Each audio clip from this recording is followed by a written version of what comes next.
극우 유튜버들이 윤석열을 지키기 위해 부정선거 음모론을 퍼뜨리는 추태를 부리면서 국민들을 열받게 만들고 있습니다. 네, 심지어 정광훈은 아예 외신 기자들까지 불러 중국과 북한이 부정선거에 개입했다는 정신 나간 소리를 내뱉고 있다고 하는데요. 네, 더 기가 막힌 건 이런 개소리를 주구장창 늘어놓으면서도 증거는 내놓을 게 없다라며 뻔뻔한 모습까지 선보이고 있다고 합니다.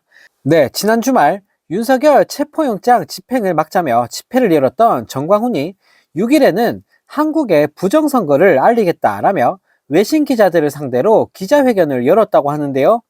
네, 이 자리에서 정광훈은 윤석열을 제거하기 위하여 특별히 지금 북한이 대한민국의 선거를 북한이 주도하여 여기는 중국도 같이 참여한 것이다 라는 희대의 개소리를 날렸다고 합니다. 네, 경찰과 검찰, 대법원까지 모두 근거가 없다라고 결론 내린 부정선거 음모론을 계속 퍼뜨리면서 극우 이치기들을 선동하고 있는 건데요. 네, 또 이 자리에 참석한 김초롱 장로회 신학대 교수는 부정선거와 관련해 정황 증거는 많이 갖고 있지만 아직 결정적인 실제적 증거는 갖고 있지 않다라는 황당한 주장을 펼쳤고, 정광훈은 자신의 이런 주장을 USB에 담아 윤석열에게 전달했다는 주장까지 펼쳤다고 합니다. 네, 1시간 40분이 넘는 기자회견 내내 근거 없는 주장들과 윤석열 내란 사태를 옹호하는 막말들이 이어졌다고 하는데, 역시나 이런 개소리를 날리는 극우 유튜버들에게 관심을 보이는 외신은 많지 않았다고 합니다. 기자석은 듬성듬성 비어 있었고 극우 유튜버나 윤석열 지지자들만 주로 자리를 채웠다고 하는데요. 대통령이란 인간이 이런 인간들 말만 믿고 국정을 운영하고 있었으니 나라가 이 모양 이 꼴이 난 게 아닐까 싶습니다. 이런 가운데 더불어민주당 정청래 법제사법위원회 위원장이 윤석열은 법원에서 내란죄로 사형 선고받을 것이라며 직격탄을 날렸습니다. 오늘 열린 법사위 전체회의에서 국진당이 탄핵소추 사유에서 내란죄를 빼는 건 있을 수 없는 일이라며 발악을 하자, 정청래 위원장은 국민의힘 의원들은 왜 헌법재판소에 낸 탄핵소추 사유에서 내란죄를 뺐느냐, 내란죄를 적용해 빨리 윤석열을 사형이나 무기징역에 처하지라는 듯한 인상으로 말씀을 하신다면서 그러면 그대로 쭉 하세요, 일관성 있게 라며 돌직구를 날렸는데요. 이어 내란 수계를 법에 의한 체포영장을 갖고 가서 집행하려는 것에 대해 빨리 하라라고 하는 것이 일관성 있는 것이라며, 그런데 왜 대통령 관저에 가서 영장 집행을 반대를 합니까? 라며 국진당 뼈를 때렸다고 합니다. 또 정청래 위원장은 그러니까 민주당으로부터 내란 동조, 내란 공범 아니냐고 공격을 받는 것이라며, 공격받을 빌미를 안 주시면 된다. 지금 여러분들께서는 헌법재판소에 왜 내란죄를 빼냐, 내란죄로 극형에 처해야지 이렇게 주장하는 것 아니겠냐라며 너무 걱정하지 마시라. 헌법재판소에서는 헌법재판을 하는 것이고 법원에서는 내란죄에 대해 형사재판을 하는 것이라고 강조했다고 합니다. 그러면서 내란죄를 형사재판하는 법원에서 윤석열은 사형 선고를 받을 것이라며, 헌법재판소에서 내란죄를 헌법으로 판단한다고 해서 너무 걱정 안 하셔도 된다. 윤석열은 법원에서 내란죄로 사형 선고받을 거다. 너무 걱정 안 하셔도 된다라고 국진당을 우회적으로 돌려깠다고 하는데요. 내란 속에 윤석열을 포함해 내란에 동조하고 있는 국진당 인간들 전부 다 싹 다 쓸어버리길 기대해 보겠습니다. 또 다른 소식입니다. 윤석열이 지난해 4월 총선 패배 이후 계엄령을 자주 언급했으며 스트레스로 인해 음주량도 늘었다는 외신 보도가 나오면서 국격이 나락을 가고 있습니다.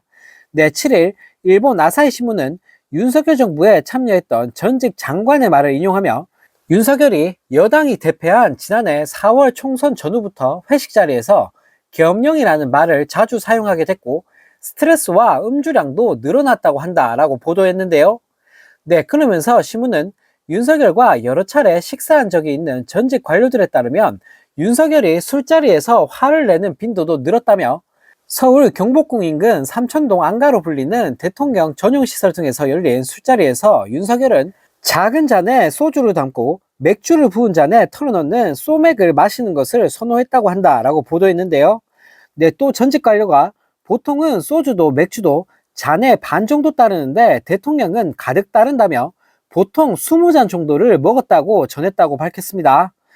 그러면서 신문은 술을 마시면 윤석열은 주로 야당 정치인들을 대상으로 했지만 때로는 여당 정치인들을 비판하기도 했다고 한다고 전했는데요.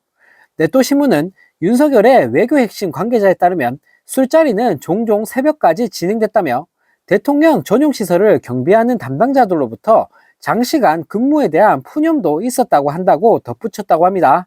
네, 그러면서 신문은 대통령 직무수행 지지율이 오르지 않고 무리한 정권 운영이 언론 등에서 비판받기 시작하자 윤석열은 자신을 비난하지 않는 극우 유튜브 방송에 빠져든 것으로 알려졌다며 윤 정권의 숨은 핵심 관계자는 반국가 세력이라는 말은 정치인들이 일반적으로 쓰는 말이 아니다라고 말했다고 보도했는데요. 네, 또 신문은 전직 관료들은 대통령에게 유튜브만 보지 말고 주요 언론의 논조에 주의를 기울여 여론 경향을 파악해야 한다고 조언했다며 윤석열은 고함을 지를 뿐 여기에 귀 기울이지 않았다고 한다고 전했습니다. 네, 정말 이게 뭔 개망신인지. 네, 모질이 윤석열 하나 때문에 네, 대한민국의 국격이 완전히 곤두박질 치고 있습니다. 네, 또 다른 소식입니다. 12.3 불법 계엄 선포 당시 주한 미국 대사가 김태효 대통령 국가안보실 1차장과 통화를 했던 사실이 네, 뒤늦게 알려지면서 논란이 확산되고 있습니다. 네, 이 통화에서 김 차장은 윤석열의 계엄 선포를 반국가 세력에 대항하기 위한 적법 조치였다는 개소리를 날렸고, 네, 이에 골드버그 대사는 깊은 유감과 우려를 전했던 것으로 확인됐는데요. 네, 또 일부 우방국 대사관이 합동참모본부가 계엄에서 빠진 이유를 비상계엄 준비 과정에서 미국에 철저히 비밀로 하려던 윤석열의 의사 때문이었다고 판단하고 있다는 것도 처음으로 확인됐다고 합니다. 네, 복수의 한미 외교 소식통에 따르면 네, 골드버그 대사는 지난해 12월 4일 비상계엄이 해제된 오전 2시와 3시 사이 김태효 차장과 통화를 했다고 하는데요. 네, 이때 김태효 차장은 자유민주주의를 파괴하는 세력에 대해 헌법주의자이자 자유민주주의 헌정질서를 누구보다 숭배하는 대한민국 대통령으로서 내린 결단이었다는 네, 역대급 개소리를 시전한 것으로 전해졌습니다. 네, 이에 골드버그 대사는 김 차장의 입장에 깊은 유감과 우려를 표명한 것으로 전해졌는데요. 네, 한 미국 소식통은 골드버그 대사가 매우 불쾌해했다며 여러 질문이 있었지만 납득할 만한 답변도 받지 못했다고 설명했다고 합니다.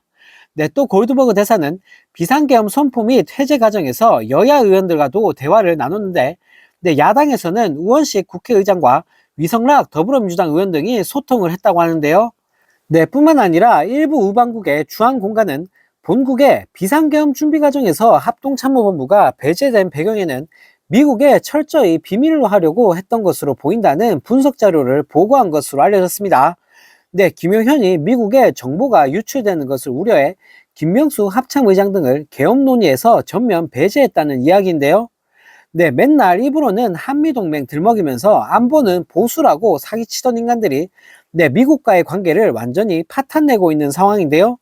네, 이 꼴을 보고도 아직도 윤석열과 국진당을 지지하는 이직들이 있다는 사실이 네, 정말 믿겨지지가 않습니다.